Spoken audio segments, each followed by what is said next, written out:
ដែនដីសវណ្ណភូមិភៀងបបចាំឃើញហើយញញឹមកង់ក្តៅក្នុងអរ៉ាបាត់ដំបងថ្គុំថ្កើងសម្បូរដោយភោគផលសេកទេសភាពត្រកាលដកចុះក្នុងបេះដូងពន្លឺព្រះសូរិយារលើវិមានឯករាជ្យស្អាតលើងគេច្បាំងមិនអាចបំភ្លេចបានឡើយខ្យល់បងត្រជាក់ក្បែរដងស្ទឹងសង្កានឡើយខ្យល់បក់ត្រជាក់បានស្ទឹងសង្កែត្រានត្រើយអោចាំងថ្លៃអើយចង់នៅទីនេះជារៀងរហូតបាត់ដំបងបងអើយសម្បូរដោយកន្លែងកំសាន្តដើរលេងឲ្យបានទាំងភ្នំបាណន់និងភ្នំសំពៅមើលហ្វូងប្រជៀវហោះចេញពីអានពេលល្ងាចសម្រងស្រស់ស្រូវនៃស្រុកឯកភ្នំអើយកុំភ្លេចឈីឡូរីកាត់តាមវាលស្រែ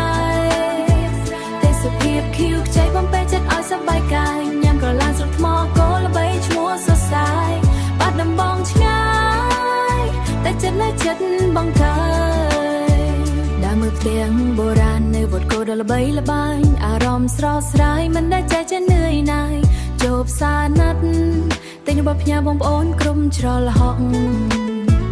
មានទាំងណែមបុរាណមានទាំងទឹងត្រីសុទ្ធតែជារបស់កូនខ្មែរទៅមើលសៀបហ្វាសិល្បៈដ៏អស្ចារ្យ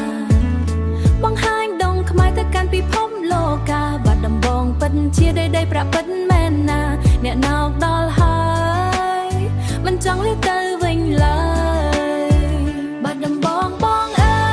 យសម្បូរដោយកន្លែងកំសាន្តដើរលេងឲ្យបានទាំងភ្នំបាណន់និងភ្នំសំពៅមើលហ្វូងប្រជៀវហោះចេញពីអានពេលល្ងាចសម្រងស្រស់ស្រូវនៃស្រុកឯកភ្នំអើយកុំភ្លេចឈីឡូរី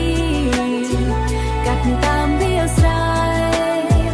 ទេសភាពខៀវខ្ចីបំពេចិត្តឲ្យសប្បាយកាយញ៉ាំក្រឡានស្រុកថ្មគោល្បីឈ្មោះសរសើរបាត់ដំបងឆ្ងាយតែចិត្តនៅចិត្តបងកើសម្លេងលោកតាដំដំបងដៃចាំជួយថែរកូនចៅឲ្យជួបតែសេចក្តីសុខគ្រប់ចប់ផ្លូវឡប់ទៅវិញបាត់ដំបងក្នុងចិត្តបាត់ដំបងនៃក្តីស្រឡាញ់អនុរីពេញក្នុងបេះដូងកូនខ្មែរគ្រប់រូប